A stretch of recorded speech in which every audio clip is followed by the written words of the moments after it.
Oui, bonjour et bienvenue à ce troisième webinaire dont la thématique est l'intégration et l'optimisation du biocontrôle.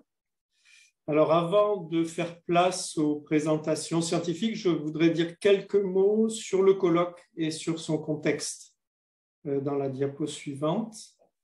Donc ce colloque, merci Damien, ce colloque consiste en une série de 9 webinaires hebdomadaires qui ont pour objectif de restituer et mettre en perspective les résultats de projets issus de 3 appels lancés depuis 2014 par l'axe recherche et innovation du plan Ecophyto.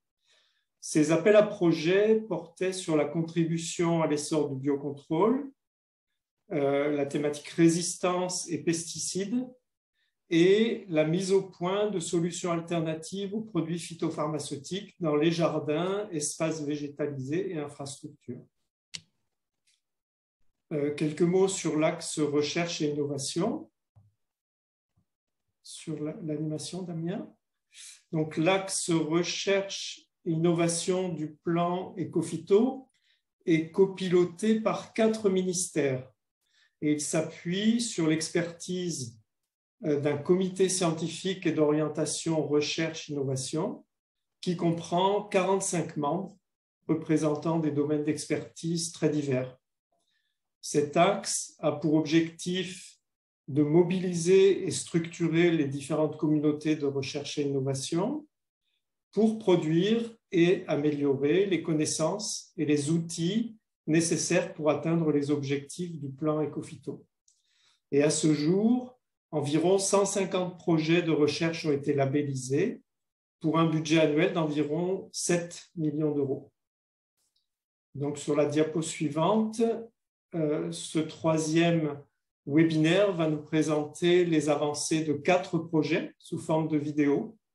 Et nous aurons ensuite le témoignage d'Anthony Ginez de la PREL et de Thomas Pressec, qui est en 3e année de thèse doctorale à INRAE. Et il y aura ensuite un petit moment d'échange avant la conclusion de ce webinaire. Diapo suivante. Quelques éléments techniques, quelques précisions. Donc, vous aurez la possibilité d'interagir avec les orateurs en posant des questions dans l'outil Q&R que vous devez voir en bas de votre écran. Et ceci quand vous voulez, pendant chaque présentation ou juste après. Et je vous remercierai de réserver le chat ou l'onglet discussion uniquement pour signaler des soucis techniques éventuels ou si vous souhaitez apporter des éléments d'information complémentaires à partager avec tous. Alors, si vous posez une question et que vous ne la voyez pas s'afficher, ne vous inquiétez pas. Les panélistes les voient, c'est des questions que vous poserez dans l'onglet questions et réponses. Et enfin, dernière information, le programme de l'ensemble des webinaires du colloque est disponible sur le site de Ecophyto PIC, dont vous pourrez voir le lien dans le chat. Voilà, Sybille est en train d'afficher, de vous poster ces liens. Et les vidéos elles-mêmes seront aussi accessibles sur la chaîne YouTube du colloque, dont vous pourrez donc aussi trouver le lien dans l'onglet discussion. Et voilà, place maintenant aux vidéos.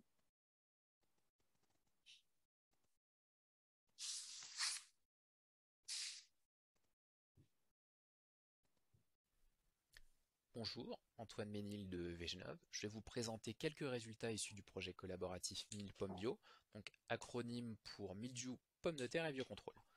C'est un projet qui a été financé via l'ONEMA suite à l'appel à projet PSP2. On retrouve dans ce projet 4 partenaires, Arvalis, Bretagne Plan, l'UMR-IGEP de l'INRAE et VGenov. Le premier objectif du projet Mille Pommes Bio était d'identifier des produits de biocontrôle qui pouvaient s'avérer intéressants pour lutter contre le mildiou de la pomme de terre afin de réduire l'utilisation des produits phytosanitaires. Donc à savoir que sur cette culture, l'IFT fongicide est supérieur à 10 et que la majorité des traitements qui sont réalisés sont des antimildiou.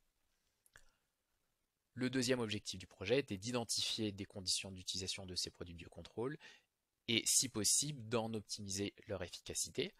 Donc au montage du projet, on avait sélectionné deux axes, soit d'associer les produits de biocontrôle avec des variétés plus ou moins tolérantes au mildiou, et un deuxième axe sur l'association des produits de biocontrôle entre eux, ou d'associer un produit de biocontrôle avec une dose réduite d'un fongicide. Donc, comment est-ce qu'on a organisé le projet pour répondre à ces questions? Donc, une première étape qui était donc d'identifier des produits de biocontrôle et d'évaluer l'efficacité de protection de ces produits contre le milieu de la pomme de terre au laboratoire. L'objectif sur ce premier screening de produits était de pouvoir sélectionner 5 produits qui présentaient le meilleur potentiel pour être gardés pour la suite du projet. Donc une deuxième étape qui était d'étudier le mode d'action de ces produits, de savoir si ces produits avaient plutôt une activité biocide directe ou plutôt une capacité à stimuler la défense des plantes, voire un effet mixte. Dès la première année du projet, on avait souhaité réaliser des essais au champ pour savoir si l'efficacité de protection qui avait été observée au laboratoire était répétable au champ.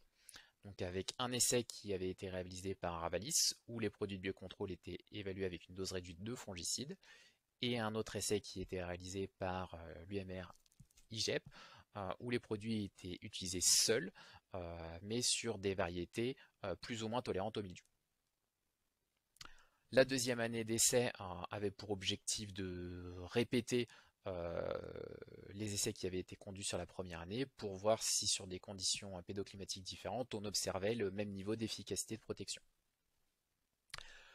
Tout ça pour arriver sur la dernière année à l'identification d'une stratégie globale de protection face au milieu de la pomme de terre, où nous avions sélectionné la variété qui nous semblait le plus intéressante, avec le produit biocontrôle le plus intéressant.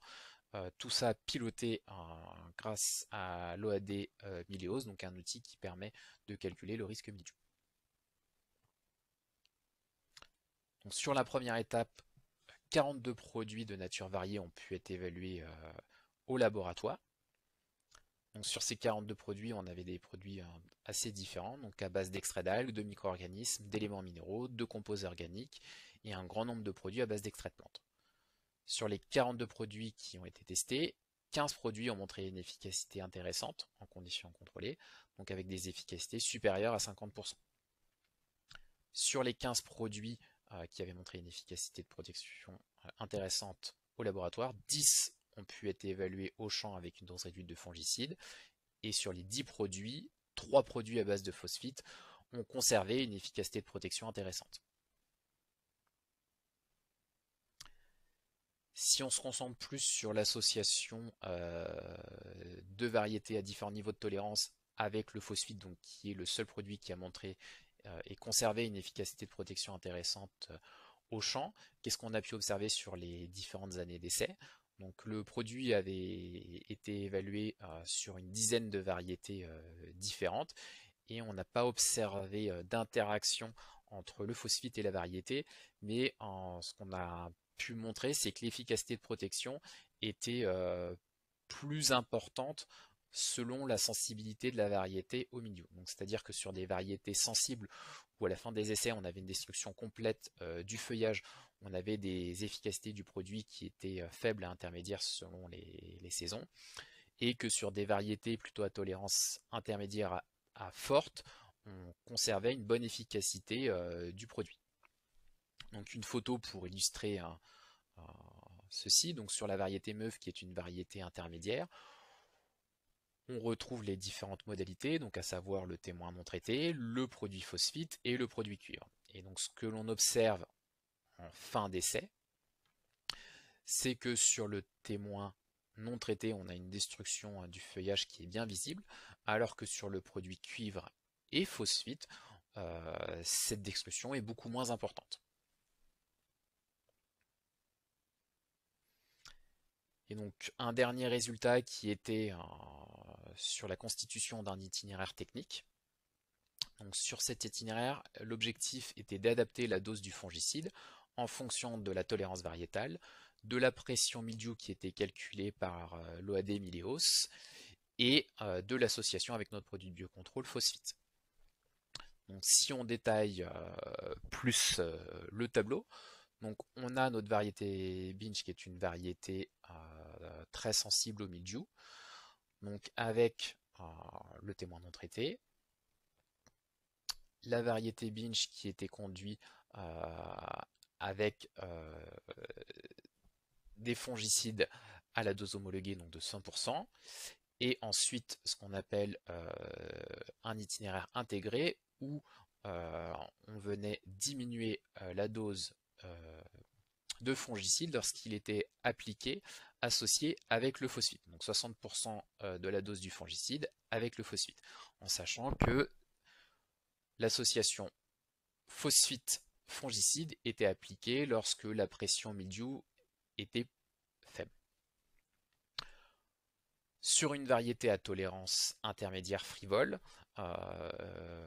là, notre conduite fongicide, l'idée était de profiter de la résistance variétale et déjà de diminuer la dose de fongicide à 60%. Et dans l'itinéraire intégré, donc toujours d'appliquer cette dose de 60% de fongicide seul tout au long de l'essai lorsqu'il y avait un risque fort et lorsqu'il y avait un risque plutôt faible de mildiou, d'associer 30% de la dose du fongicide avec le phosphite, avec la contrainte d'avoir au maximum 3 applications de phosphite sur la saison, donc liées au nombre d'applications qui pourraient être effectuées lorsque le produit serait homologué. Donc, au niveau des résultats donc, qui sont présentés sous forme d'AUDPC, donc qui est un cumul des infections sur les différentes notations qui sont réalisées sur la saison. Donc on observe déjà un effet variétal important où il y a une destruction du feuillage qui est beaucoup plus importante sur la variété Binge que la variété frivole. Sur notre itinéraire technique de référence avec 100% de la dose qui est appliquée tout au long de la saison et avec des déclenchements qui sont faits avec l'OAD Mileos, on avait un IFT de 6.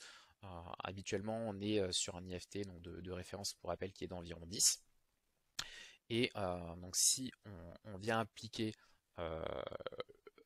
une dose réduite de fongicide avec le phosphite, donc à savoir 3 applications, donc cela permet de réduire l'IFT, où on passe de 6 à 4,6 et qu'on conserve une efficacité de protection qui est équivalente. Et donc on retrouve les mêmes résultats sur la variété à tolérance intermédiaire frivole, mais avec des IFT plus faibles puisqu'on a réduit la dose de fongicide sur la saison. Donc, ce que l'on a pu voir sur le projet, c'est que la réduction de l'IFT fongicide en pommes de terre pouvait être possible si on utilisait bien ensemble l'ensemble des leviers, donc à savoir l'utilisation de variétés intermédiaires ou fortes vis-à-vis du mildiou, de déclencher les traitements grâce à l'OAD Mileos et d'adapter cette association selon la pression, et enfin d'intégrer le produit de biocontrôle phosphite dans l'itinéraire technique. Donc, de nombreuses communications ont été faites sur le projet, donc soit via des articles que vous pouvez retrouver dans Phytema ou Potato Planet, et un ensemble de communications orales auprès des congrès avait été fait par l'ensemble des partenaires. Donc au niveau des perspectives suite à ce projet, c'est de rechercher d'autres produits de biocontrôle qui pourraient s'avérer efficaces au champ contre le mildiou de la pomme de terre. Donc pour rappel, sur les 42 qui ont été évalués au laboratoire, seul le phosphite a montré et conservé cette efficacité.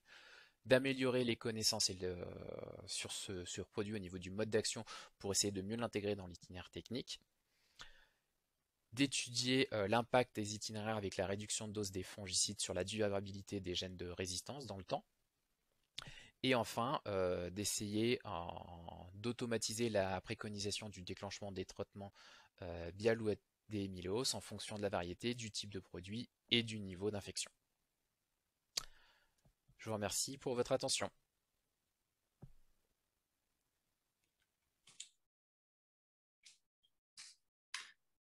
Voilà, donc n'hésitez pas à mettre des questions dans la boîte questions-réponses pour l'orateur. Il y en a déjà quelques-unes. Donc, une question. Alors, si quelqu'un pouvait me dire parmi les participants si la question vient de s'afficher, j'ai une question technique. Donc, une demande de précision. Est-ce que la dose la réduction de dose à 60% ou 30% se fait par rapport à la dose préconisée par les instituts techniques ou la dose de l'AMM? La réduction de dose avait été faite par rapport à la dose homologuée. D'accord. Ok, merci. Alors, hop, une question sur le mécanisme d'action du phosphite. Est-ce que vous avez des hypothèses sur l'effet protecteur du phosphite? Alors, c'est quelque chose qu'on avait commencé à regarder dans le projet, mais on n'avait pas pu aller au bout parce que le produit avait été évalué à partir de la deuxième année du projet. On l'avait récupéré suite au manque d'efficacité des produits sur la première année. Ce que l'on a montré, c'est qu'en fonction de la dose in vitro, on peut voir des effets biocides vis-à-vis de la germination des sporanges. Et au niveau de la stimulation des défenses des plantes, du coup, qui avait été passé sous l'outil QPFD, on voyait une légère élicitation, mais très faible. Donc, cette partie nécessiterait d'être reconduite. Merci Antoine. Donc, encore une question sur les phosphites. Est-ce que tu as une idée d'une synergie potentielle entre le phosphite ou des phosphites et le cuivre? Non, ça ne fait pas partie des associations qui avaient été testées, mais effectivement, ça serait quelque chose qui serait intéressant. Ok. Alors après, j'ai des questions sur les autres, parce qu'au final, c'est les phosphites que vous avez gardés comme étant les plus efficaces. Est-ce que certains des autres, vous les avez abandonnés parce qu'ils étaient vraiment pas assez bons au champ? Il y avait de la variabilité. Voilà. Est-ce que vous pouvez, sans problème de confidentialité, en dire un peu plus sur les autres qui ont quand même montré une efficacité en conditions contrôlées? Ouais, tout à fait. Donc, certains produits ont été abandonnés, donc, effectivement, par rapport à leur manque d'efficacité au champ.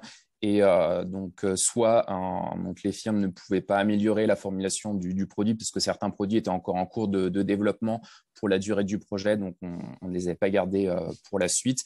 Et après, on en revient souvent aux mêmes questions entre les efficacités qui sont observées au laboratoire et au champ sur le manque d'efficacité des produits, que ce soit le moment d'application, la résistance au lessivage,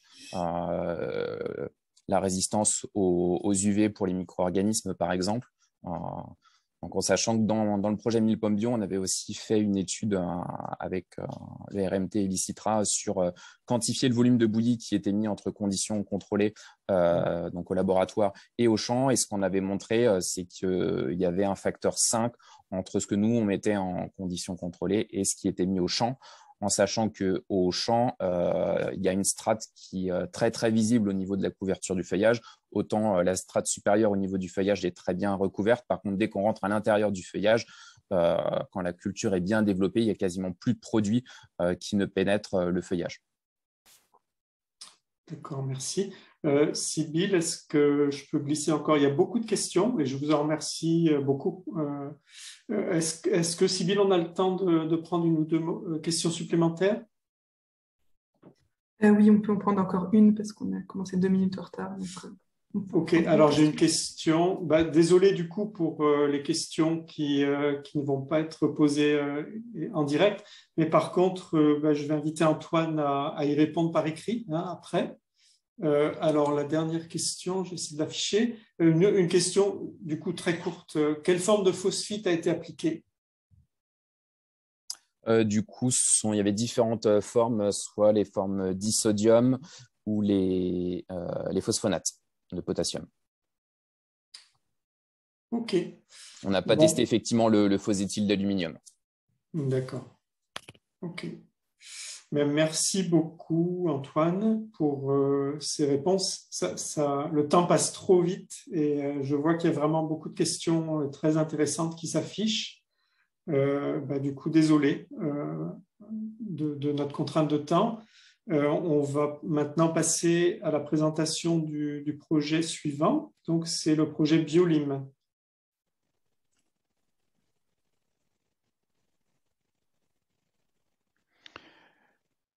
Bonjour, j'ai le plaisir de vous présenter les résultats du projet BioLim.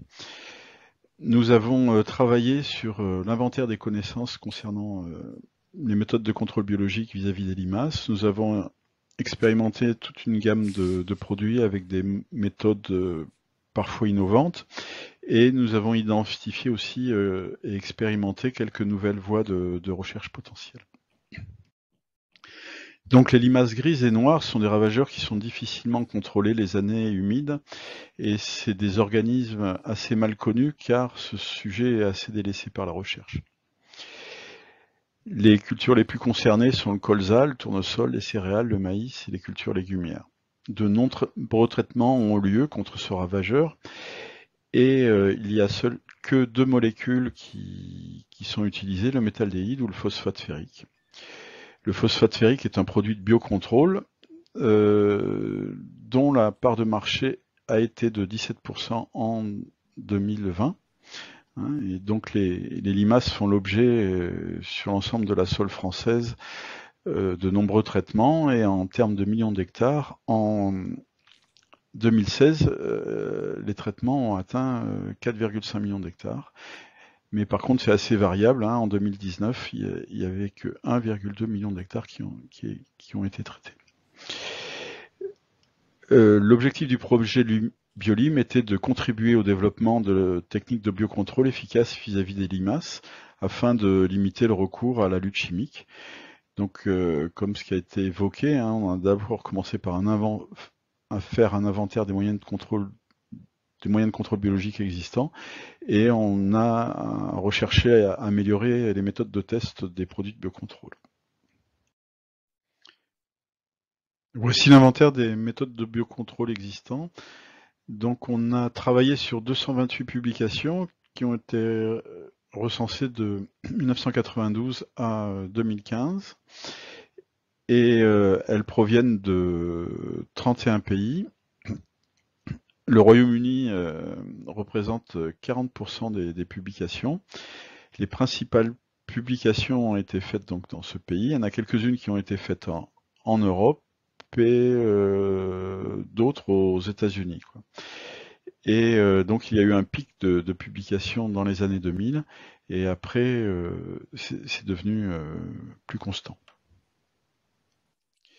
Donc les différentes méthodes de contrôle biologique sont soit des macro-organismes, soit des micro-organismes, soit des substances naturelles.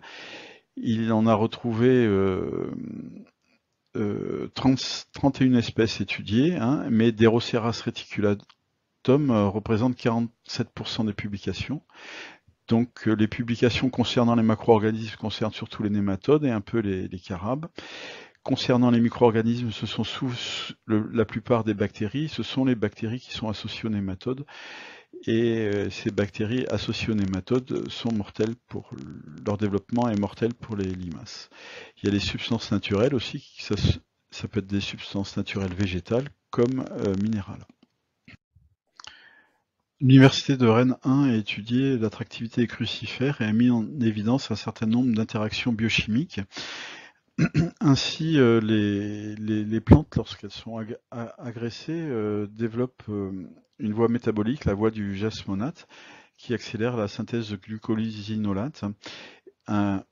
Et les limaces, en réaction, sécrètent dans leur mucus de l'acide salicylique qui inhibe la voie du jasmonate et donc limite aussi la synthèse des glucosinolates des plantes qu'elles consomment.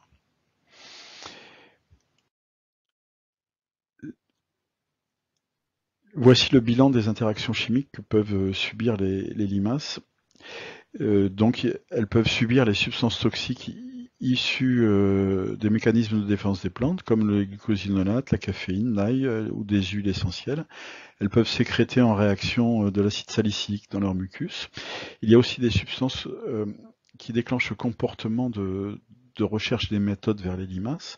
Il y a aussi des endotoxines associées à des bactéries qui vont intoxiquer des limaces. Et les limaces aussi sont sensibles à des signaux chimiques issus des carabes ou de venins d'insectes qui déclenchent des réactions de stress chez les limaces. Et il y a des interactions très fortes entre les limaces et les substances minérales, que ce soit par contact ou par absorption, hein, telles que le sel ou des complexes métalliques tels que le zinc, le cuivre ou le fer. Donc Arvalis a réalisé un certain nombre d'études sur des plantes répulsives utilisées en interculture et concernant les moutardes, il a pu être mis en évidence que les moutardes blanches sont moins consommées par les limaces que les moutardes brunes ou la moutarde d'Abyssinie. Donc on pourrait envisager l'usage de la moutarde blanche comme plante d'interculture pour limiter le développement des limaces, et par contre des plantes plus appétantes qui seraient mises en semis associés avec du blé pour détourner les attaques de limaces du blé pour qu'elles aillent sur les moutardes plus appétantes. Donc on a aussi testé un certain nombre de produits de biocontrôle. Donc il y a des substances naturelles qui sont toxiques. Par exemple, on a pu mettre en évidence que des pulvérisations de caféine pouvaient tuer des limaces et protéger des plantes. Mais donc les effets sont assez fugaces et il y a des effets un peu non intentionnels par rapport à l'usage de ces produits. Et on a développé des méthodes aussi pour tester l'ail, le silicium, la lavande, l'huile de lavande ou des saponines. Donc on a aussi rassemblé la bibliographie et nos expérimentations pour avoir des évaluations de l'impact de telle ou telle pratique agricole. Hein. Donc on a pu rassembler un certain nombre de pratiques, hein, comme le choix des cultures installées, les intercultures, les cultures associées, la préparation de sol, la préparation de sol au semis, la profondeur de semis ou l'usage anti-limaces et la présence d'auxiliaires. Et donc on a une évaluation de l'impact de ces mesures sur les populations de limaces présentes dans les parcelles. Donc on peut construire des stratégies de protection intégrée combinant donc ces méthodes de biocontrôle, des conseils concernant des mesures prophylactiques, et on a pu mesurer un peu toutes les conséquences de l'usage de plantes répulsives, de plantes attractives, de substances naturelles toxiques, de substances naturelles répulsives ou attractives, ou de phénomènes de régulation biologique. Donc en fait, ce projet rapidement présenté, bien sûr, a contribué à évaluer la performance de nouvelles méthodes de biocontrôle vis-à-vis des limaces, à diffuser des méthodologies pour l'étude des limaces pour les réseaux d'observation et d'expérimentation, à explorer de nouvelles voies d'études via l'écologie chimique et à concevoir des stratégies de protection intégrée définissant l'emploi de méthodes de contrôle biologique dans le cadre des systèmes de culture. Et en termes de perspective, on voudrait encourager la surveillance des parcelles en vue de l'accompagnement de la mise en œuvre du contrôle biologique. On voudrait appréhender d'une meilleure façon l'impact de la régulation biologique par rapport à l'effet des facteurs agronomiques. Et on voudrait explorer de nouvelles voies de recherche à l'aide de l'écologie chimique. Je vous remercie de votre attention.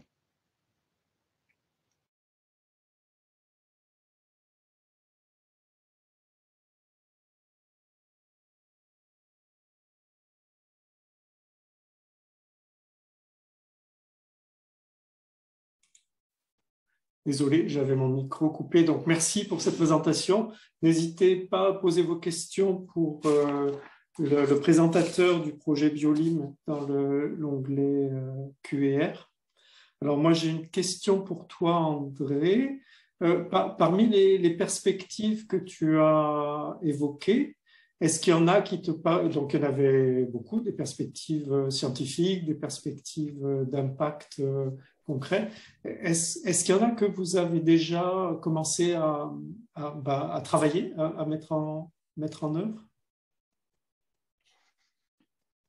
À la suite de ce projet, il n'y a pas eu beaucoup de suite du fait du départ à la retraite de certaines personnes. Donc, on se retrouve un peu dans une problématique orpheline en termes de recherche, quoi. Et donc, c'était plutôt un bilan que l'on a fait là pour, s'il y a des gens qui reprendront le flambeau de ces études, qui puissent repartir sur des bases saines. Donc, par contre, ce qui se développe beaucoup actuellement, c'est peut-être aussi la détection des limaces dans les parcelles, quoi. Donc, il y avait une question sur les années humides ou pas par rapport aux limaces. Et c'est vrai que ce qu'on encourage beaucoup, on encourage les agriculteurs à piéger. Il y a aussi actuellement des développements de capteurs qui filment le sol et qui voient si les limaces se déplacent. Et il y a un logiciel qui permet de quantifier l'activité des limaces. Donc, c'est assez intéressant. Et donc, on encourage beaucoup les agriculteurs à piéger pour traiter à bon escient, quoi, et traiter, par exemple, les années où il y a beaucoup beaucoup de limaces et beaucoup de risques, hein, derrière, hein, et peut-être moins traiter et nettement moins traiter les années où il y a moins de risques. Et souvent, c'est les années pluvieuses, quoi. Il y a quelques modèles qui tournent là-dessus, donc ça continue à se faire. Mais par contre, tout ce qui est connaissance de la biochimie, connaissance de la physiologie des limaces, je pense que la recherche est un peu un peu absente sur ces sujets-là, et c'est un peu dommage parce que c'est un ravageur qui reste important, qui revient régulièrement et qui reste important. Donc, on espère que parmi les 136 participants qui sont connectés, il y a peut-être des gens qui seront intéressés de prendre le sujet en main. Alors, je vais afficher une question, enfin, j'espère que ça l'affiche.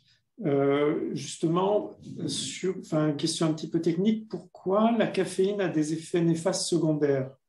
Est-ce que tu as des éléments d'information là-dessus? Oui, et puis après, bon, on en a souvent parlé, donc on l'a expérimenté juste je vous ai présenté ces résultats juste pour dire qu'il y a beaucoup de choses qui se racontent sur les limaces et que souvent, dans les instituts techniques ou les conseillers, on doit faire face à des questions un peu bizarres. Et c'est pour ça qu'on a un peu testé la caféine. Et c'est vrai que la caféine se comporte un peu comme un neurotoxique. Et ça avait un peu des symptômes de produits neurotoxiques qui étaient utilisés auparavant contre les limaces. Et peut-être que ça a des effets secondaires sur des organismes autres bénéfiques comme les vers de terre, etc. Et donc ça, c'est à éclaircir. Et il n'y avait pas eu de développement. Alors, de mon côté, je ne sais pas si c'est parce qu'il y a des études écotox trop importantes à faire et qui ne permettraient pas de développer ces produits, ou si c'est vraiment rédhibitoire. Bon, ça c'est pas à ma connaissance, quoi. Merci. Alors, on a une question sur le piégeage des limaces. Est-ce que tu peux apporter des précisions par rapport à des méthodes de piégeage? Disons qu'en général, c'est des pièges qui avaient été mis au point dans les années 90, 80 même, par l'INRA, qui ont été repris par différentes sociétés. Donc il y a un tissu qui fait un peu éponge, qui est passé en dessous, et par-dessus, il y a de l'aluminium pour pas que le piège chauffe trop dans la journée. Et c'est des pièges qui font un quart de mètre carré, et il est conseillé d'en mettre plusieurs dans une parcelle, quoi. Et c'est vrai que il y a un problème d'échelle, hein, ces temps-ci, à cause de ça, hein, c'est qu'on a quand même des parcelles des fois qui sont très, très grandes, 10, 20, 30 hectares, et mettre quelques pièges comme ça, et c'est difficile quand même d'être représentatif de la distribution des limaces, qui n'est pas toujours homogène, quoi. Mais par contre, il y a des piégeages quand même qui se font, et les gens qui piègent régulièrement ont quand même une idée de ce qui peut se passer pour les limaces. Et donc, ça leur permet d'observer et d'anticiper un peu les risques.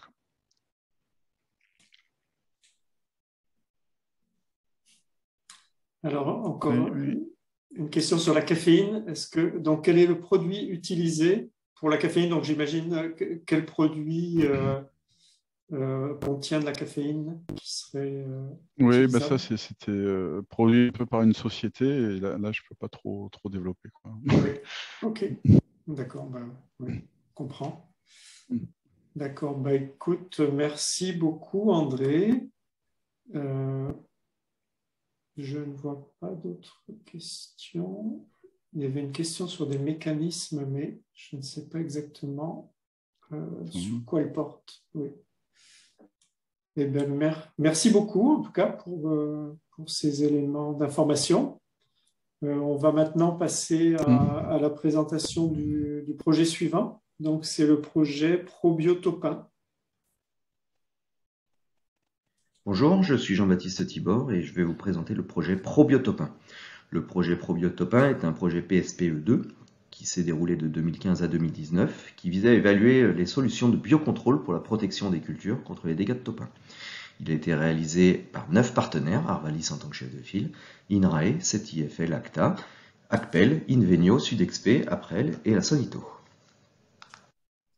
Je vous propose tout d'abord quelques éléments de contexte concernant les topins, qui sont des coléoptères dont les larves, qui vivent dans le sol, occasionnent des dégâts sur de nombreuses cultures. Ces dégâts entraînent des pertes de rendement, comme c'est le cas sur maïs, céréales à paille, carottes, tomates, asperges. Mais les dégâts des larves peuvent aussi diminuer la qualité du produit, comme c'est le cas sur pommes de terre, carottes, melons et asperges. Un des points communs aux différentes filières, c'est que les solutions phytopharmaceutiques sont de plus en plus rares, et lorsqu'il en reste, celles-ci ont souvent des efficacités limitées. C'est donc dans ce contexte que le projet Probiotopin a eu pour objectif d'évaluer des solutions de biocontrôle parmi les 3 axes. D'abord, l'axe 1, l'intérêt des macro-organismes que sont les nématodes entomopathogènes. Un deuxième axe concernant les micro-organismes et notamment l'évaluation d'intérêt de champignons entomopathogènes. Et un troisième axe concernant l'évaluation de substances naturelles. Concernant le premier axe qui concerne les nématodes entomopathogènes, cela a fait l'objet de bioessais réalisés par l'INRA au laboratoire sur larves de topin collectées au champ et sur des NEP qui appartiennent à la collection de l'unité de Jimmy. Les nématodes entomopathogènes sont en fait constitués de nématodes qui vont pénétrer dans le ravageur cible et qui vont être en symbiote avec une bactérie qui, elle, va entraîner une certaine virulence et donc une pathogénicité sur le ravageur cible.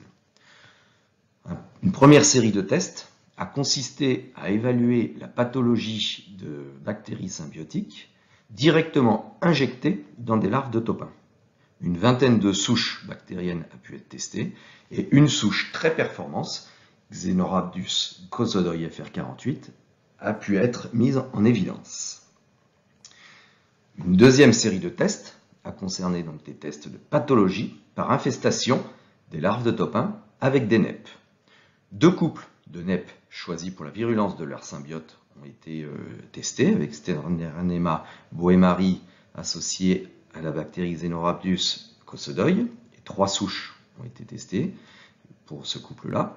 Et 4 souches de bactéries Xenorhabdus nematophila associées à Sternernema carpocapsae ont fait l'objet de tests. Ces taux de mortalité de larves de topin après 21 jours étaient cependant relativement insatisfaisants puisqu'ils étaient inférieurs à 50%, ce qui tente à démontrer que malgré la présence de bactéries qui peuvent être virulentes vis-à-vis des topins, il y a une difficulté pour que ces nématodes introduisent leurs bactéries dans les larves. Un seul complexe, comportant Sternernema boehmari FR48 à Xenorhabdus gosodoi FR48, a été capable d'effectuer son cycle parasitaire complet dans les larves de topin, ce qui tente à démontrer là aussi qu'il y a une certaine réticence de la part des topins à se faire infester par les nématodes.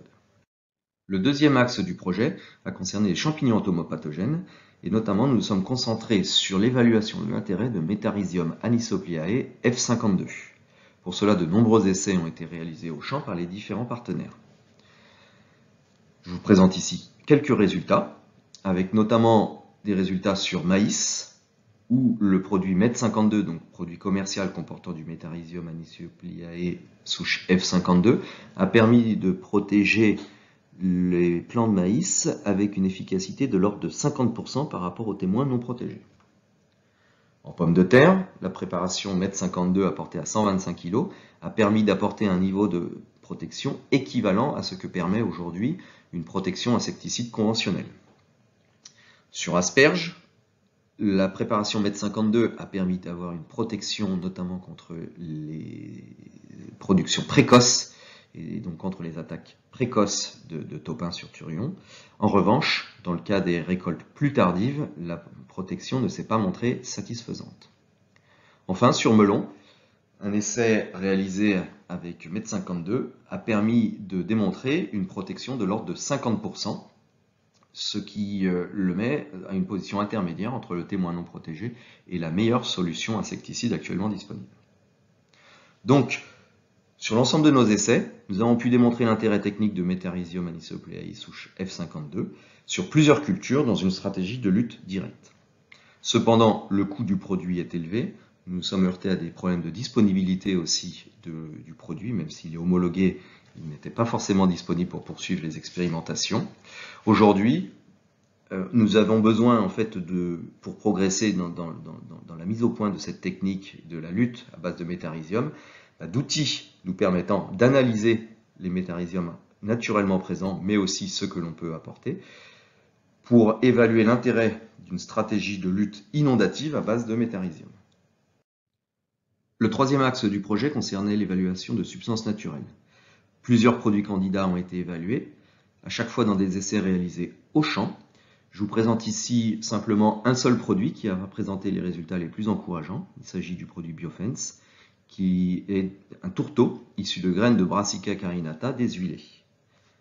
Appliqué sur maïs à la dose de 3 tonnes, ce produit nous a permis d'avoir une efficacité de l'ordre de 60% dans la protection contre les topins.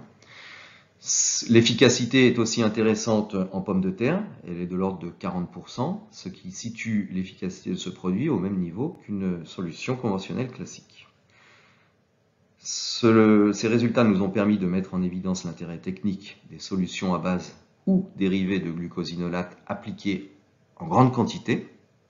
Cependant, on s'est également heurté à des problèmes liés à des effets non intentionnels et notamment des problèmes de sélectivité et puis aussi des problèmes de prix, puisqu'à la dose de 3 tonnes, qui permet d'avoir une efficacité intéressante, c'est économiquement très difficile à supporter. C'est pour cela que dans le projet, on a également évalué l'intérêt d'autres produits à base de glucosinolate, parmi lesquels du son de moutarde, mais on n'a jamais réussi à atteindre le niveau d'efficacité obtenu avec le produit Biofence. En termes de valorisation et de transfert des résultats, il y a déjà des résultats qui sont en cours de valorisation. C'est notamment le cas sur les nématodes entomopathogènes, où il y a 3 génomes complets de souches de Xenorhabtus cosodoi de la collection de Jimmy qui ont été séquencés en 2018. Avec une souche virulente sur l'arbre de topin et 2 souches avirulentes, ce qui permet de réaliser des travaux de génomique comparative pour identifier des gènes codant potentiellement pour des molécules insecticides efficaces vis-à-vis de Agriotes sordidus. Il y a des résultats qui ont été largement diffusés, soit auprès de la communauté scientifique, soit au cours d'actions de développement. Les résultats du projet Probiotopin ont été mentionnés à l'occasion de 41 réunions destinées à des agriculteurs, à des techniciens, à des groupes de travail, des événements au champ entre 2015 et 2019. De nombreuses filières de production ont pu bénéficier des résultats acquis dans le cadre du projet Probiotopin. Concernant la contribution aux enjeux d'écophyto, il faut d'abord remettre le projet Probiotopin dans le contexte de la protection des cultures contre les topins. Cela revêt des enjeux importants pour de très nombreuses filières. Et à ce jour, l'absence de solutions techniques satisfaisantes est réellement le seul frein au développement du biocontrôle dans ces filières. C'est dans ce contexte que le projet Probiotopin a permis d'explorer l'intérêt technique de solutions parmi 3 types de produits de biocontrôle que sont les macro-organismes, les micro-organismes et les substances naturelles, avec une approche multifilière et des travaux réalisés à la fois au laboratoire et au champ. Certes, à l'issue du projet Probiotopin, il n'y a pas encore de solution clé en main à préconiser auprès des producteurs. Cependant, il y a des perspectives. Les perspectives diffèrent selon les différents axes du projet. Concernant les nématodes entomopathogènes, l'intérêt des NEP pour lutter contre les topins n'a pas pu être démontré. Cependant, certaines souches symbiotiques ont démontré leur caractère de virulence. Il y a des travaux qui se poursuivent concernant le décryptage du génome pour identifier les facteurs de virulence. C'est dans l'objectif de pouvoir combiner ces souches les plus virulentes avec d'autres méthodes de biocontrôle qui permettraient ainsi de diminuer les populations de topins. Concernant le deuxième axe, l'intérêt technique des champignons entomopathogènes Metarhizium anisopliae a été démontré vis-à-vis des topins. Un produit de biocontrôle est actuellement homologué mais non disponible. Cependant, on poursuit les travaux, notamment pour améliorer les conditions d'emploi des métarhiziums, comprendre la persistance du champignon dans le sol, évaluer la pathogénicité de différentes souches indigènes et se projeter dans l'élaboration de stratégies de lutte inondative à intérêt pluriannuel. Cela fait l'objet de travaux en cours dans le cadre des projets Métacontrôle et Topinland. Enfin, concernant le troisième axe et les substances naturelles, l'intérêt technique de glucosinolate a été démontré vis-à-vis des topins. Cependant, cela requiert de grandes quantités à appliquer au sol et cela apporte des conséquences parfois négatives, notamment en termes de sélectivité, et puis présente un coût à ce jour trop élevé. C'est pour cela que l'on réoriente un petit peu nos travaux, non plus sur l'utilisation de glucosinolate apporté au champ, mais plutôt sur la production de glucosinolate apporté, produit directement dans la parcelle grâce à la culture en précédent de la plante à protéger. Et cela fait l'objet d'exploration dans le cadre du projet Topinland. Je remercie les différents partenaires du projet Probiotopin qui ont largement contribué à sa réussite. Et enfin, je vous remercie pour votre attention.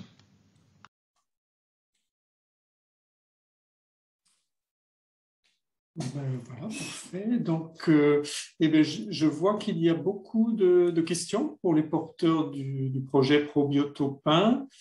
Je vais peut-être commencer par une question de compréhension qui a été posée, Jean-Baptiste, sur la partie où tu décrivais les travaux sur les nématodes.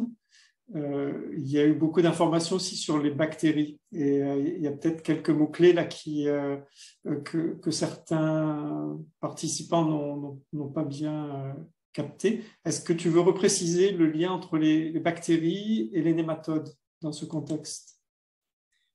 Oui, il s'agit de nématodes entomopathogènes qui sont en fait dans l'efficacité sur les insectes cibles est portée par la bactérie qui peut entraîner une virulence, une certaine virulence dans l'insecte cible. C'est un domaine de compétences hyper précis. On a la chance d'avoir un des partenaires du projet qui est connecté. Et donc, je vais laisser peut-être la parole à Jean-Claude, si tu es d'accord, Jean-Claude, pour préciser un petit peu la fonction des nématodes entomopathogènes et comment ça fonctionne vis-à-vis de nos topins. Bonjour à tous, vous m'entendez bien? Oui. En fait, les bactéries qui ont été testées dans le cadre de ce projet-là, ce sont les bactéries symbiotiques des nématodes. Donc, ce sont les bactéries qui sont hébergées naturellement par le nématode. Et en fait, comment fonctionnent les couples, enfin les nématodes, en fait, c'est-à-dire que le nématode en lui-même, il va rentrer dans l'insecte, il va pénétrer dans l'insecte par les orifices naturels de celui-ci, ou parfois il va pouvoir traverser la cuticule de l'insecte. Et une fois dans l'insecte, il va libérer sa bactérie symbiotique, et c'est la bactérie symbiotique qui est entomopathogène, qui a des fonctions pour tuer l'insecte. Bon, le nématode participe également, mais la bactérie symbiotique a un grand rôle dans la pathologie. Donc nous, on avait, au cours d'un projet précédent, on avait déjà vu que les nématodes en eux-mêmes n'étaient pas très efficaces pour pénétrer les insectes et que, comme l'a montré Jean-Baptiste, nous avions des efficacités de parasitisme relativement faibles, inférieures à 50%. Et du coup, en fait, l'hypothèse que nous avions émise, c'est qu'effectivement, les nématodes n'arrivent pas à traverser la cuticule du topin. C'est ce qu'on appelle des vers fils de fer, hein, donc très rigides. Et l'idée, ça a été ensuite de se dire, on va tester si la bactérie symbiotique en elle-même est capable de tuer l'insecte, de tuer les larves de topin. Et il s'est avéré effectivement qu'en criblant des souches de notre collection, des souches de la bactérie, donc des bactéries symbiotiques, on a trouvé quelques candidats, quelques souches bactériennes très efficaces pour tuer les topins. Donc voilà, c'est pour ça que le projet a été un peu bifurqué sur l'intérêt des bactéries entomopathogènes qui sont associées aux topins. Merci beaucoup, Jean-Claude, pour ces précisions et de façon concise en plus, c'est parfait. Merci. Alors, je vois pas mal de questions sur l'impact et le futur que votre projet a semblé ouvert. Alors, je vais essayer de résumer un petit peu pour pouvoir prendre peut-être plusieurs questions en même temps. Est-ce que vous avez eu le temps, ou ça reste une perspective, de tester des effets additifs ou synergiques éventuels des trois types de solutions que vous avez examinés? Et puis peut-être, c'est pas tout à fait la même chose, mais est-ce qu'on peut aussi imaginer un effet à plus long terme, c'est-à-dire, là vous avez regardé des effets un petit peu rapides, mais est-ce qu'il y a une survie éventuelle des nématodes ou des bactéries ou des champignons entomopathogènes dans le sol qui pourraient avoir un effet la saison d'après ou des choses comme ça? Alors, combiner et puis agir sur le long terme, bien sûr qu'on en a envie, mais en fait, la première marche, la première étape consiste vraiment à screener, à identifier parmi les différents axes les produits candidats ou les substances candidates qui apportent déjà une efficacité la plus importante dans le cadre d'une lutte directe. C'est pour ça qu'on est parti volontairement sur des apports de grandes quantités de produits quand on a travaillé au champ. C'est le cas sur du métharésium, c'est le cas sur des glucosinolates. On a eu une deuxième étape en fin de projet où on a essayé de réduire les doses. Ça a été le cas notamment pour le glucosinolate. On est passé de 3 tonnes hectares à jusqu'à, notamment en maïs, j'ai en tête des modalités, à 75 kilos localisés sur la ligne que l'on souhaitait protéger. On n'a pas retrouvé la même efficacité. Et pour les métharésiums, on avait plutôt eu un chemin inverse, c'est-à-dire qu'on avait commencé par avoir une approche économique avec des petites doses que je n'ai pas présentées. Je n'ai pas présenté les résultats parce que les efficacités n'étaient pas satisfaisantes. Par contre, on s'est rendu compte qu'en gardant une dose conséquente et moins localisée, on retrouvait un certain intérêt dans l'efficacité de la protection. Donc, on n'en est pas encore à combiner, on en est à optimiser les conditions d'emploi de chacune des solutions que l'on a testées, notamment sur les aspects de micro-organismes et sur les substances naturelles. Donc, on a clairement la combinaison, on en a envie, mais on ne l'a pas encore fait.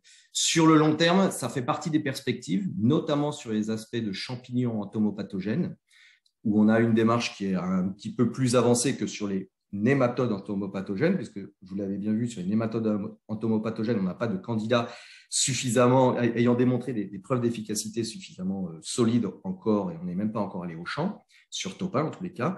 Par contre, sur topin, avec les métharésium anisopyrae, on a là des preuves de concept qui montrent qu'on peut vraiment avoir un effet en termes de protection de plantes, et on a lancé des actions qui se poursuivent au-delà du projet ProBioTopin pour voir justement au bout de combien de temps comment évolue plutôt la population de métharésium anisopyrae appliquée dans la parcelle au fil de temps. Est-ce que la population s'installe ou pas? Et c'est là où on progresse. Nos expérimentations progressent au fil du temps, et surtout nos méthodes analytiques se mettent au point au fil du temps et au moment où on en a réellement besoin. Donc, on en est à cette phase-là. Voilà. Donc, à ce jour, je n'ai pas encore de résultats à partager. Merci Jean-Baptiste. Question, Sybille, est-ce que je peux poser encore une question? Il y en a vraiment beaucoup, hein. Peut-être une dernière et ensuite on passe. Ok, du coup, question courte, réponse courte. Oui, dans la thématique protection intégrée d'aujourd'hui, je trouve qu'il y a une question, ou plusieurs questions qui convergent et qui me paraissent très intéressantes. Donc, il y en a une, je vais essayer de l'afficher, sur des précédents culturaux. Donc, ça tourne autour des glucosinolates, hein. Donc, une question qui tourne autour de précédents culturaux qui pourraient éventuellement jouer un rôle favorable contre les topins, et puis aussi sur les glucosinolates. Donc, est-ce qu'ils ont un effet répulsif qui pourrait renforcer une démarche d'utilisation de plantes attractives en interrant? Si tu peux faire une réponse un peu courte, Jean-Baptiste. En fait, on travaille les glucosinolates, donc non pas en précédent, mais en culture intermédiaire, voilà, pour essayer de produire des glucosinolates au champ dans la période d'interculture et pour essayer de faire en sorte que ces glucosinolates soient libérés au moment où on doit protéger la culture suivante. Voilà. Là, il y a des projets en cours à ce sujet. En culture associée, avec une culture à protéger, en fait, ça, on ne s'est pas encore lancé parce que là aussi, on a des progrès aussi à faire concernant les comportements alimentaires et les préférences alimentaires des larves de topin. Ça fait l'objet d'autres travaux qui sont faits en parallèle. Voilà. Merci beaucoup. Donc, Jean-Baptiste, je t'invite à aller voir les questions et puis d'envoyer des réponses écrites aux personnes. Merci. Oui, merci beaucoup. Et on va passer du coup au dernier projet, le projet Biobot. Bonjour à tous, je m'appelle Nicolas Aveline, je travaille à l'Institut français de la vigne et du vin à Bordeaux et je vais vous parler du projet Biobot, un projet qui avait pour but d'étudier l'utilisation du biocontrôle pour lutter contre la pourriture grise de la vigne. Ce projet s'est déroulé de 2015 à 2017 pour sa partie opérationnelle et il a fédéré 3 partenaires qui sont l'IFV, la Chambre d'agriculture de la Gironde et l'INRAE, UMR Santé et Agroécologie du Vignoble à Bordeaux. Alors la pourriture grise est due à un champignon qui va attaquer la vigne qui s'appelle Botrytis cinerea. C'est un champignon ubiquiste qu'on va retrouver un peu partout dans l'environnement. Et ce champignon, notamment, va développer des symptômes importants sur la vigne à la fin de la saison, sur grappe, où on va retrouver des moisissures sur les baies de façon plus ou moins importante selon les conditions.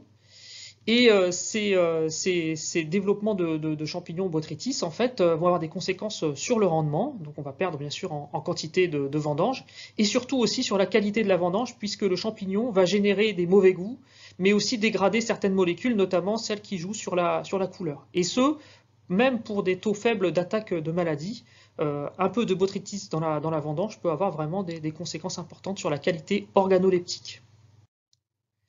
On connaît bien les facteurs de développement du botrytis, notamment le climat qui est le facteur prépondérant qui va faire que la maladie va se développer notamment en fin de saison. Et puis il y a d'autres facteurs de sensibilité comme le cépage, les attaques de tordeuses, donc les blessures qui sont faites par les chenilles qui vont perforer les baies, ou encore la vigueur végétative ou reproductive sur les grappes, au niveau des grappes, les entassements de feuillage, de grappes, etc. vont être favorables au développement du botrytis.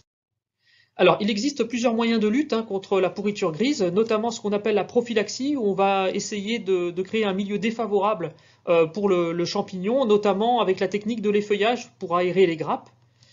On utilise aussi la lutte chimique, donc on a recours à des molécules de synthèse, généralement 1 ou 2 traitements dans la saison, plutôt 1 maintenant, qui va se dérouler soit à la floraison, soit à la fermeture de la grappe. Et on va, hélas, se confronter à des problématiques qui sont reprises dans le plan éco-phyto, classique sur les produits phytosanitaires, donc les profils toxicologiques et écotoxicologiques qui ne sont pas favorables. On va générer aussi généralement des résidus dans la vendange ou dans le vin, donc ce sont des molécules assez traçantes. Et enfin, on peut avoir des possibilités de résistance et de contournement du botrytis à ces molécules.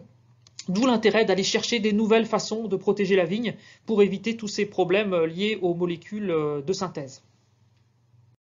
Alors depuis 2014, on a maintenant la solution des produits dits de biocontrôle, qui sont des produits moins dangereux pour l'environnement et la santé et d'origine naturelle. Actuellement, on a une quinzaine de produits qui sont homologués contre la pourriture grise en vigne. Alors on a 2 catégories de produits de biocontrôle contre le botrytis. Le premier, ce sont les micro-organismes vivants qui vont avoir en fait des effets d'antibiose, donc de sécrétion de molécules antifongiques ou de compétition spatiale ou nutritionnelle qui vont empêcher en fait le développement ultérieur du botrytis. Une deuxième catégorie, ce sont les substances naturelles, donc composées d'extraits de minéraux, de plantes, etc., qui ont plutôt des effets directs fongicides ou de stimulation des défenses. Et on voit bien que la nature de ces produits, elle est assez différente. C'est un peu nouveau de travailler avec de tels produits et on s'éloigne vraiment des produits chimiques classiques.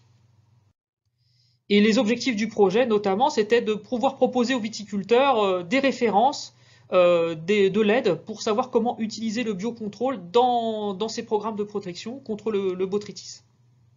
Avec 3 grands types de questions. La première, c'est l'évaluation des produits de biocontrôle, quelles sont leurs efficacités et quelles sont les pistes de recherche qu'on peut développer. Quel mode d'emploi on peut préconiser, le positionnement, les stratégies, les facteurs éventuels de réussite. Et enfin, obtenir des références et des outils méthodologiques pour vraiment optimiser l'emploi du biocontrôle contre botrytis. Alors, une grande partie du projet Biobot a consisté notamment au travail sur l'évaluation des efficacités des produits de biocontrôle contre le botrytis, notamment par l'intermédiaire de 2 grandes plateformes d'essais qui ont été suivies en Gironde par l'IFV et par la Chambre d'agriculture de la Gironde pendant 3 millésimes sur plutôt des cépages rouges, et en essayant d'être le plus adapté lors de nos traitements au mode d'action des produits. C'est-à-dire qu'on a traité sur la zone des grappes avec des volumes hectares assez élevés, et puis on a traité quand même de nombreuses fois dans la saison, notamment à la période de la floraison, de la fermeture et puis de la véraison, pour être sûr de ne pas oublier un moment où le biocontrôle aurait pu être efficace. Donc grâce à ces plateformes, nous avons obtenu de nombreux résultats d'efficacité pendant les 3 millésimes sur une quinzaine de produits, donc des produits déjà homologués et disponibles pour les viticulteurs, mais aussi des substances plus de recherche, notamment certaines bactéries issues de la collection de micro-organismes de l'INRA qui pourraient avoir des efficacités intéressantes contre le botrytis. Tous les résultats ont été compilés et diffusés aux professionnels, aux viticulteurs, lors de présentations spécifiques. Nous avons aussi travaillé sur le développement d'outils dans le projet Biobot, notamment un outil indicateur qui s'appelle l'indice de Ciliberti, qui permet de calculer un développement théorique du botrytis à partir des données météo quotidiennes que sont la température et l'hygrométrie. Et grâce à cet indice, on peut définir des périodes où le botrytis a le plus de chances de se développer et positionner à ce moment-là ces pics de développement, les produits de biocontrôle, pour arriver au moment le plus judicieux pour contrôler le botrytis.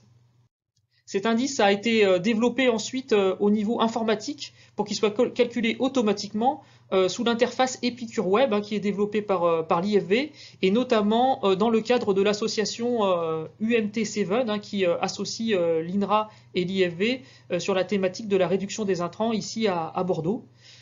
Et donc, au niveau du site web d'Epicure, on peut définir un point et une date théorique de véraison.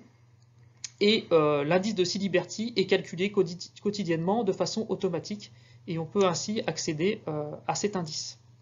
Alors, un autre outil qui a été mis en place pendant le projet Biobot, c'est l'utilisation de la mise en culture des capuchons floraux et des débris de grappes. En fait, c'est l'extension d'une méthodologie qui existait à l'INRA, et l'objectif, en fait, c'était de déterminer le taux de présence du botrytis sur les grappes, mais pendant la saison végétative.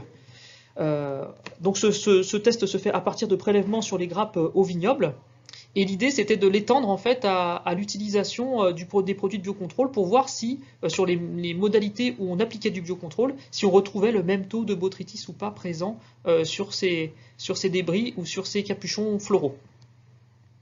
L'objectif, c'était d'obtenir aussi d'autres informations pendant la période végétative pour compléter les mesures d'efficacité en fin de saison de l'utilisation du biocontrôle.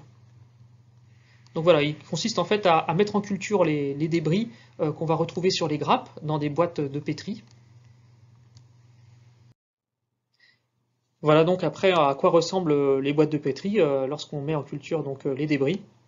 Et on va déterminer de façon avec une lecture visuelle sous loupe binoculaire le développement du botrytis. Le projet Biobot a permis de contribuer à différents enjeux d'éco-phyto, notamment la connaissance, l'information sur les produits de biocontrôle contre le botrytis envers les techniciens et les viticulteurs pour les aider à mieux comprendre et à mieux appréhender ces produits-là pour les adopter dans leur programme de protection. De nombreuses réflexions aussi nous ont montré qu'il faut combiner les leviers, notamment la prophylaxie et le biocontrôle, pour arriver à des programmes qui évitent d'utiliser des produits phytosanitaires de synthèse. Enfin, beaucoup de travail a été fait sur la recherche et l'expérimentation pour trouver des nouveaux outils pour mieux caractériser et comprendre le biocontrôle, notamment contre Botrytis cinerea, et pouvoir apporter de meilleures informations pour les viticulteurs. Alors, de nombreuses communications ont été réalisées autour du projet Biobot, que ce soit pendant sa période opérationnelle qu'après. Notamment des communications envers les viticulteurs, les techniciens, que ce soit dans les salons, des articles, des formations initiales ou continues. On a notamment une fiche sur le guide ACTA Biocontrôle depuis 2018 qui recense les produits et qui explique les résultats expérimentaux, et aussi un article scientifique qui a été rédigé par les collègues de l'INRA et qui a été présenté à Vienne en 2017. On a aussi d'autres valorisations comme la mise en ligne de l'indice de Ciliberti, l'intégration aussi dans un outil d'aide à la décision qui s'appelle Decitret, créé par l'IFV. Et puis on travaille aussi sur la standardisation de l'outil de mise en culture du botrytis à partir des débris de la grappe. Alors les perspectives après le projet Biobot, mais on a plusieurs grandes lignes qui ont été tracées, notamment continuer à travailler sur la création de références au vignoble des produits de biocontrôle. Aussi travailler et approfondir les connaissances sur les micro-organismes vivants qui sont difficiles à appréhender au vignoble, et trouver notamment des outils de traçabilité pour savoir s'ils sont encore présents et quel est leur taux de survie sur les parcelles. Et enfin aussi le développement des outils. On a parlé tout à l'heure de l'indice de Ciliberti, des taux de botrytis dans les capuchons, les débris floraux. Améliorer en fait l'utilisation en routine de ces expérimentations pour avoir plus d'informations sur les produits de biocontrôle. Et tout cela, bien sûr, tous ces projets-là qui sont listés ici, bénéficient de l'expérience et des travaux qui ont été réalisés dans le projet Biobot. Voilà, merci beaucoup pour votre attention. J'en profite aussi pour faire un petit clin d'œil et remercier chaleureusement tous les collègues qui ont participé à ce projet Biobot, et aussi les viticulteurs et les propriétés qui ont hébergé les essais pendant les 3 années. Nous remercions bien sûr aussi l'OFB pour son soutien financier et l'animation qui a été réalisée par l'équipe PSPE2. Merci beaucoup et bonne journée.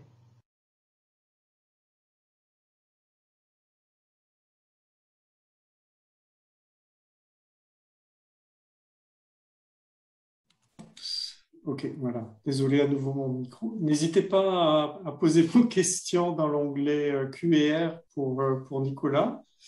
Alors, il y en a déjà quelques-unes. Alors, une question assez concrète sur la localisation géographique des tests que vous avez réalisés en vignoble.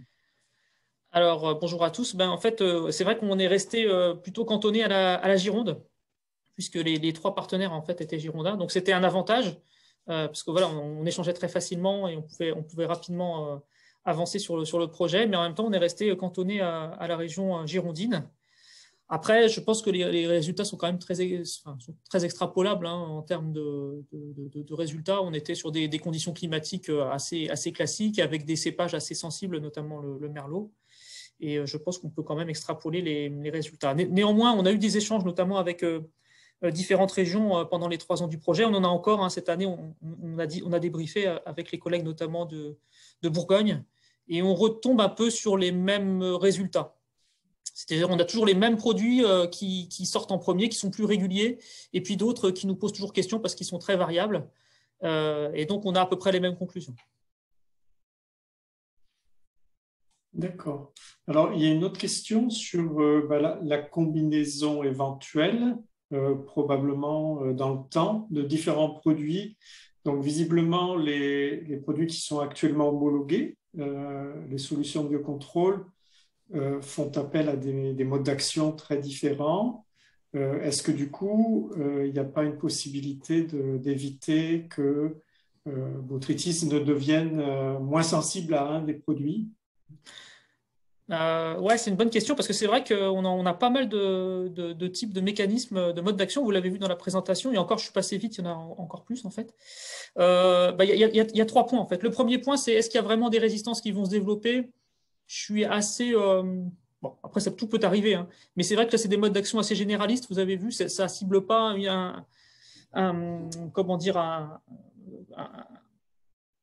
quelque chose de biologique en fait dans le champignon, enfin vraiment un processus biologique bien particulier, donc il y a peu de chances quand même qu'il y ait des résistances, mais bon, pourquoi pas. Botrytis est adapté déjà à beaucoup de choses avant, donc effectivement on pourrait combiner des effets, peut-être aussi à certains moments, par exemple à la floraison, mettre plutôt des bactéries et puis plutôt utiliser ensuite des produits avec une action physique en fin de saison, pourquoi pas, tout est possible.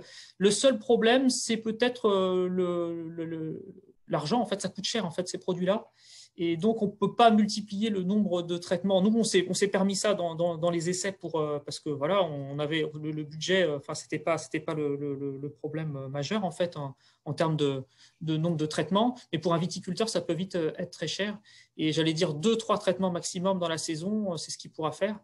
Et c'est difficile de lui demander de changer peut-être de produit. Mais en théorie, oui, ça pourrait se faire. Et ce serait une bonne idée. On a des produits, par exemple, là, on a un produit qui permet d'allonger la grappe, en fait, une phytohormone. J'en ai pas trop parlé là, mais donc on pourrait mettre un peu avant la floraison pour éviter justement, pour aérer les grappes et combiner ça ensuite avec une utilisation d'un produit, par exemple, de protection physique en fin de saison qui pourrait être intéressant. Donc, je dirais en théorie, oui. En pratique, pour l'instant, on n'est pas trop sur cette stratégie. Alors, dans le cadre de notre thématique d'aujourd'hui, hein, d'optimisation et de la protection intégrée, il y a un point très intéressant que j'ai trouvé dans ton exposé, Nicolas, c'est la combinaison de l'utilisation de produits de biocontrôle avec des systèmes de prédiction des risques. Et du coup, tu mentionnais l'intérêt pour positionner les produits de biocontrôle. Concrètement, est-ce que tu penses qu'on est prêt pour faire des choses comme ça? Est-ce que vous avez, vous, testé? Ou est-ce que c'est des perspectives encore? Alors, pour l'instant, j'allais dire, oui, c'est important. On en a besoin, c'est clair, parce que notamment avec les micro-organismes, et il nous manque aussi une partie de traçabilité, j'en ai parlé à la fin, c'est une des perspectives, c'est savoir qu'est-ce qui se passe une fois qu'on va amener nos micro-organismes. Mais on sait bien que comme c'est des produits vivants, il faut qu'ils arrivent à un moment au niveau climatologique, que ce soit favorable pour eux pour qu'ils se développent. Donc l'indice que les collègues de l'INRA ont développé, il est intéressant non seulement pour savoir si on a des pics de développement du botrytis, donc une sorte de modèle de prédiction, mais qui reste quand même très artisanal et très simple. Mais c'est couplé aussi, on peut se dire, à des conditions qui seraient intéressantes, parce que les conditions intéressantes pour le botrytis sont celles aussi intéressantes pour les micro-organismes qu'on va utiliser contre le botrytis. Donc ça peut nous donner des périodes, des moments qui sont plutôt intéressants pour positionner nos produits. Après, on a eu du mal quand même à valider le fait que le positionnement à ces moments-là permet une meilleure efficacité. En fait, on n'a pas eu assez d'années, il faut continuer les travaux pour pouvoir vraiment corréler l'efficacité des micro-organismes, par exemple, et cet outil-là. Néanmoins, je pense qu'il est intéressant et on commence à l'utiliser puisqu'il est utilisé notamment dans l'OAD des citrètes de l'IFV. Alors, il n'est pas directement utilisé pour conseiller une période de traitement, mais il est pris en compte pour justement appréhender le développement du botrytis et proposer ou pas s'il faut traiter.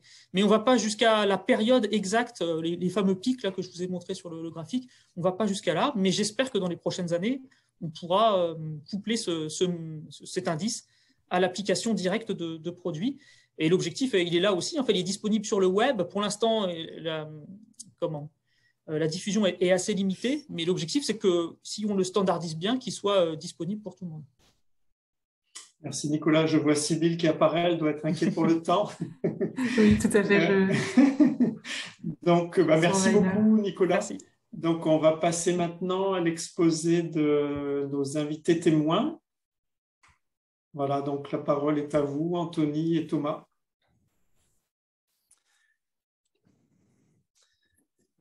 Donc, bonjour à tous, donc je suis Anthony Ginès de l'Aprel et donc avec Thomas Pressec de l'INRAE, nous allons vous faire une courte présentation sur les travaux que l'on mène sur le biocontrôle et notamment sur les produits de biocontrôle pour répondre aux interrogations qu'ont les producteurs et également leurs conseillers avec qui on travaille étroitement sur donc l'optimisation de l'utilisation de ces produits de biocontrôle dans les stratégies de protection contre les bioagresseurs. Donc, je vais démarrer donc au niveau de l'Aprel. Donc, nous, on est une station d'expérimentation en culture légumière en région sud Provence-Alpes-Côte d'Azur. On travaille sur diverses thématiques. À l'Aprel, on mène nos expérimentations chez les agriculteurs, donc en conditions réelles de production. Et on a une de nos principales problématiques qui concerne en fait des travaux sur des stratégies de protection biologique intégrée contre les les bioagresseurs en culture sous abri. Donc pour essayer d'y répondre, donc on a aujourd'hui donc des outils que l'on combine pour obtenir des stratégies efficaces, donc avec des outils de biocontrôle comme les macro-organismes, les auxiliaires de culture, qui sont à la base des stratégies de protection intégrées en culture légumière. À cela, on ajoute également des produits de biocontrôle, mais aussi de la protection physique avec des filets ou du piégeage, de la biodiversité fonctionnelle et en dernier recours, si besoin, donc des produits de synthèse en choisissant des produits qui sont compatibles avec la présence d'auxiliaires. Et donc de plus en plus, aujourd'hui, on a une palette de plus en plus importante de produits de biocontrôle utilisables contre les bioagresseurs que l'on rencontre, que ce soit des ravageurs aériens ou des maladies. Et voilà, on essaye de travailler dessus pour améliorer nos connaissances sur ces produits biocontrôle. Juste 2 tout petits résultats d'essai pour illustrer les questions que l'on se pose, avec un essai qui a été mené avec un produit biocontrôle, donc le produit Flipper de 200 gosses, constitué de sel potassique d'acide gras, homologué contre divers ravageurs sur diverses cultures. Nous, on l'a travaillé dans un projet en fraisier hors sol, avec une culture conduite en protection biologique intégrée, sur laquelle on a installé des aquins prédateurs, comme des auxiliaires contre les trips, également contre les pucerons, des lâchers de chrysopes et de coccinelles. Donc ça, c'est la base de notre protection. Et à cela, en fait, on a voulu associer ce produit Flipper pour gérer les populations de pucerons quand les populations d'auxiliaires n'arrivent plus à suivre. Donc, on a fait 2 traitements Flipper à 1 semaine d'intervalle. Donc là, c'était sur une forte population de pucerons, avec 2 applications. Voilà, une première à la dose minimale qui est recommandée, une seconde application à la dose maximale qui est recommandée, avec un volume de bouillie de 500 litres par hectare. Et les applications ont été faites en conditions séchantes. Là, sur le graphique, on a l'évolution de la population de pucerons en gris. On voit qu'à partir du mois de mai, on a vraiment une très forte population de pucerons sur la culture. Les petites étoiles rouges sont les applications de Flipper. On voit qu'après une première application à faible dose, on a une chute de la population de pucerons qui ensuite se stabilise. Et la deuxième application permet de faire très fortement baisser les populations de pucerons et terminer la culture dans de bonnes conditions. Donc là, une bonne efficacité de ces applications du produit Flipper sur les pucerons. On avait des conditions qui étaient optimales avec un temps chaud et sec et des applications qui étaient faites en journée. Dans l'essai qui suit, donc là on est toujours chez le même producteur, dans la même serre, sur la même variété de fraisiers, avec le même appareil de traitement. Cette fois-ci, on a donc suite à l'expérience de cette première année d'essai que je vous ai présentée juste avant, on a fait un traitement Flipper sur une faible population de pucerons en début de culture. Donc là, on était au mois de mars et elles ont été faites donc à la dose qui avait donné la dose qui avait donné le meilleur résultat l'année précédente, donc 2 litres par hectolitre, toujours avec le même volume de bouillie. Et on voit sur le graphique que suite au traitement avec le produit, on a une progression de la population de pucerons avec des foyers qui se développent. Donc là, on n'a pas eu d'effet ou alors un très très faible effet de cette application de Flipper. Et on a également observé de légères brûlures au cœur des plantes, mais qui n'ont pas impacté le développement des plantes par la suite. Donc là, on était dans des conditions qui étaient défavorables, avec une humidité et une application qui était faite le soir. Il n'a pas permis au produit de sécher rapidement et d'avoir son effet sur les pucerons. Donc on voit qu'on a des résultats qui sont contrastés et beaucoup de questionnements que l'on a en tant qu'expérimentateur, mais les producteurs, leurs conseillers se posent exactement les mêmes questions. Donc on essaye d'y répondre à ces questions-là. Donc quelles conditions d'application sont nécessaires pour une efficacité des produits de biocontrôle en conditions de production? Aussi, quel est l'impact sur la faune auxiliaire? Parce qu'en maraîchage, on a les auxiliaires qui sont très très utilisés et qui constituent la base de la protection. Il faut que ces produits de biocontrôle soient aussi impactent faiblement ou pas du tout les auxiliaires. Et enfin, comment on peut intégrer ces produits-là dans des stratégies de biocontrôle. Donc, pour y répondre, donc nous, au niveau de l'APREL, on multiplie les essais. On a des essais sur diverses cultures légumières dans lesquelles on travaille vraiment, nous, des stratégies. Nous, au niveau de l'APREL, on travaille vraiment avec les agriculteurs. Donc, on travaille vraiment des stratégies en combinant tous les outils que l'on a à disposition. Et on échange aussi beaucoup avec les conseillers des maraîchers, mais aussi avec les maraîchers.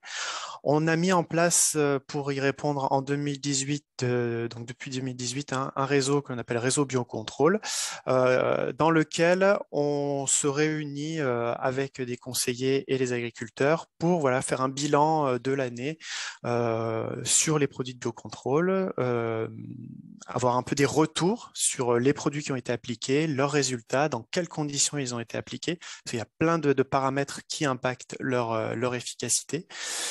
Et donc, plus récemment, là, en 2021, grâce à l'INRAE, on a pu aller un peu plus loin avec la mise en place, le développement d'un outil qui est une application DeciControl que Thomas va à présent vous présenter. Merci Anthony. Donc, DeciControl qui a été créé dans le cadre de ma thèse à l'INRA, développement d'un outil d'aide à la décision pour favoriser l'usage du biocontrôle microbien. Cet outil, donc, il est basé sur la technologie d'Effitia. Il a deux objectifs majeurs. Tout d'abord, c'est partager les connaissances avec les utilisateurs de biocontrôle microbien, mais aussi récolter et analyser les retours provenant du terrain pour améliorer ces bases de connaissances. Le livrable du prototype, c'est des pages produits par agent de biocontrôle microbien, pour lequel on va fournir un certain nombre d'informations. Tout d'abord, des informations génériques, générales, sur la matière active, le mode d'action, les homologations, qui sont directement en lien avec des ressources officielles, comme la Phytodata, Effitia, la base EFI ou même l'ACTA. La deuxième partie de ces pages produits pour les produits de biocontrôle, c'est la liste des facteurs influençant l'efficacité du produit. Les précédents orateurs en ont déjà parlé, c'est au cœur de l'efficacité d'un produit de biocontrôle, c'est les facteurs. Ça peut être la température, l'humidité, les pratiques agricoles, la connexion avec d'autres traitements. Dans tous les cas, c'est une des sorties majeures de l'outil, c'est une synthèse de la littérature scientifique et technique, mais aussi des résultats d'essais qui sont disponibles pour ces produits contre une maladie spécifique sur une culture. C'est aussi dans ce module-là qu'on cherche à implémenter un outil de décision sous forme d'arbre de décision pour guider l'utilisateur vers la solution associée à son problème rencontré. La troisième partie des pages produits est constituée de la synthèse des retours de terrain sous forme de rapport afin de mettre en avant l'utilisation concrète des biocontrôles sur le terrain et leurs résultats. Ces retours, ils sont collectés via des formulaires directement intégrés à l'application qui se veulent simples et efficaces pour être largement utilisés à la fois par les agriculteurs mais aussi les conseillers pour augmenter ce savoir et le confronter aux connaissances scientifiques et techniques déjà présentes sur l'application. DeciControl, aujourd'hui, il est encore en prototype, mais on voit déjà l'avenir de cette application avec une poursuite du déploiement dans les maraîchers de la région PACA, puis une extension au niveau national avec des partenaires. On voit aussi la construction de nouvelles pages produits pour tous les produits de biocontrôle microbien enregistrés et autres types de biocontrôle dans un second temps.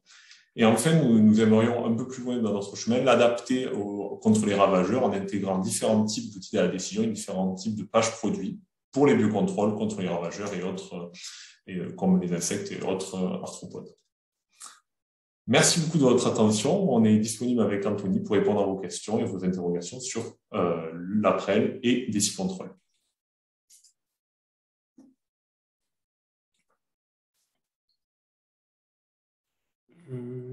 Merci Thomas et Anthony. Alors malheureusement, il nous reste très peu de temps si on veut à peu près respecter les 15 heures. Peut-être, visiblement, comme Thomas disait, ces questions de facteurs d'efficacité, de répétition, c'est quelque chose qui intéresse tous les modèles plantes, tous les produits de biocontrôle. Et du coup, peut-être une question un petit peu générale qui concerne les essais, tous ces essais qui sont réalisés. Est-ce que vous auriez des conseils à qui serait déjà potentiellement disponible à donner aux auteurs d'essais futurs sur des paramètres qui seraient importants de mesurer, de ne pas rater s'ils veulent comprendre les facteurs qui ont conduit que le produit a été efficace ou non efficace. Anthony, je ne sais pas si tu veux répondre ou si je m'en charge. Est-ce que tu peux Thomas, vas-y. tu veux départager ton écran, s'il te plaît? Hop. Merci. Donc oui, tout à fait. Pour moi, réponse courte, pardon. Réponse courte. Ce qui est essentiel pour un essai de biocontrôle pour qu'il soit utile à la compréhension de l'efficacité, c'est avant tout la question sous-jacente de l'essai.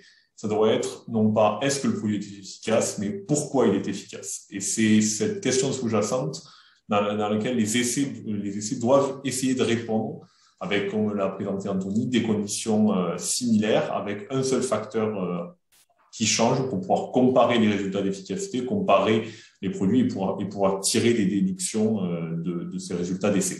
Je ne sais pas si Anthony, tu veux compléter. C'est vrai que nous, dans les essais qu'on mène, on essaye vraiment d'enregistrer tous les paramètres qui peuvent être importants. Donc, ça ne suffit pas juste de mesurer le climat dans l'abri. On enregistre plein de choses, avec quel type d'appareil de traitement le produit a été appliqué, aussi plein de choses, si le temps a été nuageux, à quelle vitesse l'appareil de traitement se déplace. Enfin, il y a plein de... On a listé pas mal de paramètres à enregistrer qui représentent une bonne liste et qu'on essaye d'enregistrer à chaque fois. Donc, oui, il y a énormément de paramètres à prendre en compte. Merci beaucoup à vous deux. Je vois que vous avez beaucoup de questions techniques et du coup, je vous inviterai peut-être à y répondre. Alors maintenant, peut-être des questions un peu plus générales pour tous les panélistes.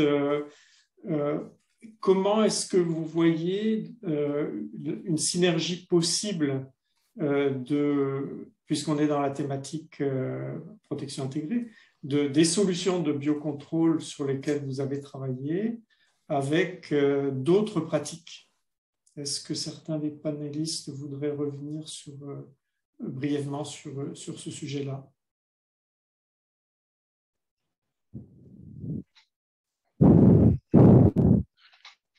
André Schébert. André, vas-y. Oui. Disons que je me suis peut-être mal exprimé dans le projet Bioli, mais en fait, on ne peut pas dissocier toujours l'efficacité d'un produit de biocontrôle et des phénomènes de régulation biologique et l'effet des chimiques. Et dans le cadre pour d'autres ravageurs, on essaie de développer, et puis un peu pour les limaces aussi, par exemple, des outils d'évaluation multicritères qui permettent de...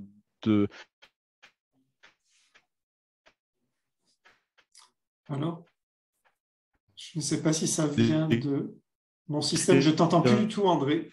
Système de culture et de donner le potentiel, entre guillemets, de développement.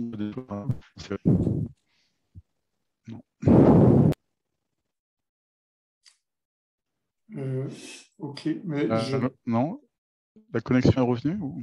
Ouais, non, c'est pas très bon. On a entendu le début. Mais en tout cas, merci pour ton apport. Est-ce que d'autres panélistes voudraient s'exprimer sur le sujet en quelques mots? Peut-être au niveau de la vigne. J'avais un peu posé cette question-là pour les nématodes et les champignons entomopathogènes. Mais Nicolas, je ne veux pas te mettre sur le grill, mais est-ce que tu as une vision par rapport à cette question de synergie?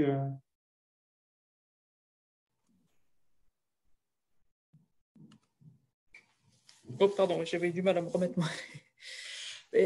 La synergie entre les produits? Entre les produits, mais aussi avec les autres pratiques, parce que finalement, la protection intégrée, ça va être hyper complexe. Mais... Je sais pas si... Ouais, si, on peut quand même parler de... J'allais dire, non, c'est pas de la synergie, c'est plus de la complémentarité, quoi. Ça, c'est clair que nous, on le voit sur le botrytis, c'est absolument important. D'abord, même avant de mettre du biocontrôle, par exemple, si on fait des effeuillages, les grappes vont être plus accessibles aux micro-organismes ou aux produits d'effet direct qu'on va appliquer. Donc, c'est clair que déjà, il faut qu'il y ait une sorte de background avant d'appliquer le biocontrôle. Donc, mais c'est plus complémentaire. Après, de la synergie, je sais pas si on a vraiment. Enfin, moi, je parle juste pour le botrytis, mais par contre, ce qui est sûr, enfin, c'est ce que je mettais dans ma. Mais c'est un peu une tarte à la crème aujourd'hui. Mais il faut combiner les leviers, quoi. Enfin, nous, on le voit, les solutions qu'on a sur le botrytis, c'est de l'efficacité partielle. Et donc, il faut utiliser plusieurs leviers. Il n'y a jamais une technique miraculeuse qui va tout résoudre comme le chimique pouvait résoudre les problématiques qu'on avait avant. Donc, c'est important, oui, de combiner. Après, je ne sais pas si on arrivera jusqu'à de la synergie quand même. Parce que synergie, ça veut dire qu'on apporte encore quelque chose en plus. C'est-à-dire la combinaison fait encore plus fort que ce qu'on aurait eu dans les deux facteurs indépendants. Mais je ne sais pas si on peut aller jusque-là. Mais c'est sûr, il faut combiner. Ouais. Merci Nicolas, ça sera le mot de la fin.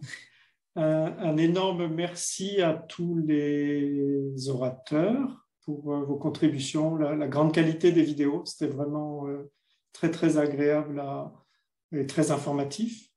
Donc merci. Je repasse la parole à Sybille pour le mot de la fin sur le colloque.